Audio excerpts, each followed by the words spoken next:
We are joined by none other than Marty Jannetty. MJ in the house. How are you today? Good, sir. Good. Okay, let's start out. How did you get started in the wrestling business? Well, it started out actually accidentally, sort of.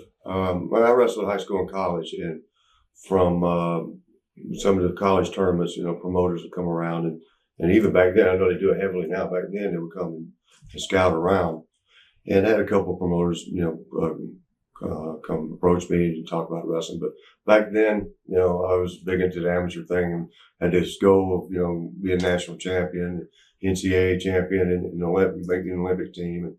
And so, the pro wrestling didn't really interest me. And back then too, if you were into amateur wrestling, you might enjoy watching it once in a while, but to be asked to do it was almost an insult. No, I'm going to do the real thing. I don't suppose it's like that now. In fact, with Kurt Angles and, Brock Lesnar's and everyone is kind of, I think now everybody's looking forward to that next step, going pro. But anyway, it was a situation where down south, where I was at in Georgia, the Southeast was dropping the wrestling program. They had a deal where, I forget what it was called, they had to either add a girls sport or drop a guy sport, and wrestling was getting dropped in all the schools. So I was running out of, I went to junior college for 2 years and ready to go to a major college in the Southeast, and they were all dropping their programs. And also I was still wanting to mess around with football a little bit, went to Troy State, walk on there to play. And, still juggling around the sports era stuff there. And wherever it was, one promoter telling me about making some certain amount of money, and the money sounded decent. What he offered wasn't anything great, but my goal was for amateur wrestling. Like I said, to be a national champion, I wanted to go to major college and pursue that. And then one summer, I got a job driving for North American Van Lines, and I'm going to tell you what, man, when you load 20,000 pounds of furniture for 6 hours and then have to drive it for 6 more hours and unload it, I got to thinking about this wrestling thing. What if I get one guy kept telling me, you could do this later after you're through with your amateur wrestling, but what if you get hurt next year? So basically, Jerry Oates, a guy in my hometown, Columbus, Georgia, who wrestled. It was big in Georgia with Georgia Championship Wrestling back in the day. He had a school there, in a gym, Oates Gym, and I thought about, what if I have to drive a truck and move furniture restaurant? Let me go talk to this guy. And so I went to Jerry, and he trained me, and he had connections with Harley Race and Bob Geigel out in the Central States area, which was part of NWA back then. And fortunately for me, he was able to learn fairly quick. He was able to get me from that out to NWA out there in the Central States area. But basically, that was how my start. I think it was all because I didn't want to work regular jobs. So were you much of a fan growing up? Yeah, I on and off. When I was a little kid, Big Bill Dromo, Bob Armstrong. Man, Bob Armstrong was my favorite. That's why that goofy thing did. I always jumping around.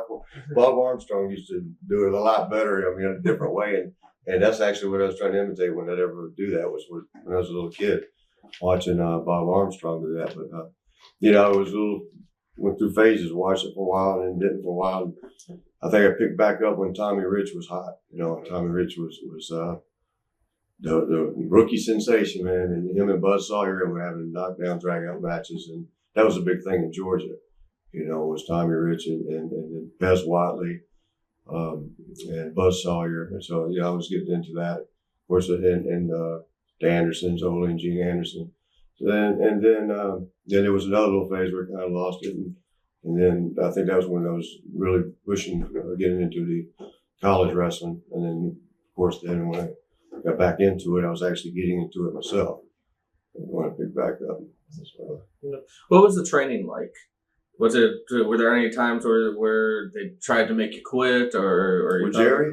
Yeah. No, man, Jerry. No, if you came in and see where he was going to train you and you still wanted to stay there, you were right. He had like horsehair mats in a back room of his weight room, of his gym. And we'd get there, pull all these little horsehair mats together. one practice, I mean, he didn't have to try to run you off. If you could make, take hip tosses and arm drags and slams on these horsehair mats. The only training was once a week too. Today I think most schools go 2 or 3 times, some of them 5 days a week, but it was every Saturday, for a couple hours. It wasn't that bad. But really, in a sense, I mean, because your body, kind of adjusts to getting bounced around after a couple of days, you're used to it. This was just enough to go Saturday and get really sore for a week, and it just soreness be gone away, and you start back, you bounce around again. So, but his was, and nothing against Jerry, I like Jerry, but it wasn't the cleanest thing either. I don't think he ever cleaned the mats off, or, there were rips in them, and if you, try to actually run and do what, a spot running, and there was no ropes, it was on the floor. It was not a ring, it was just on the floor. So if you wanted to act like you were hitting the ropes, just run and stop on your own and come back running, you had these tears you had to step through and hope you didn't twist an ankle. But no, Jerry is a solid, I mean, he was real old school. And that's about all he taught was old school stuff, wrist lock and hammer locks and headlock takeover and arm drag and hip toss and slam. That's about it. Once you learned that, he was ready to ship you off. It sounds like, a lot of the stuff that you did was a lot of flying stuff and using the ropes. Where did you start to learn to pick up that kind of stuff? That was just once I got to Kansas City, which was where Central States area was based out of. They had of course they had a ring there, so I got to get in a ring. We'd always go to shows early, when we get to the Shawn thing. Well, I'd always go to the arena early. I think there were Thursdays or the day for Kansas City. If we had to be there at, say, 7, I'd be there at 5 o'clock to get in the ring and, visualize things I could do, because sometimes I'd be the only one in the ring. And then some of the other guys, when they come out and do the same thing, when they mess around, then we'd try some things. So it was basically learn as we went kind of thing. Because, if you ever seen some of the matches from back then in the Kansas City days, you could tell, the progression, it was just must have picked up along the way, because I didn't do, it was like headlocks, arm drags, hip tosses, slams, just like Jerry taught for so long. And then maybe I picked up a drop kick or something, or something that came off the mat as we went along. And basically, but that was the biggest way. Really never went to a school with a ring. So it was always learning as we went, hands on in the ring, in front of the crowd, do a move you haven't done before. First of all, hope you ain't going to hurt the guy you're working with because you're doing something you haven't done. And secondly, embarrass the hell out of yourself in front of the crowd, because you're going to try something new. But that was basically how we learned to go there early. Back in the Central States, when you were first really learning this stuff, were there any veterans that were particularly helpful to you, or maybe even on the other end of the spectrum tried to hold you back? I don't think anyone tried to hold us back. When I was lucky. I was very lucky when I got in there. They were wanting to put a tag team together right away.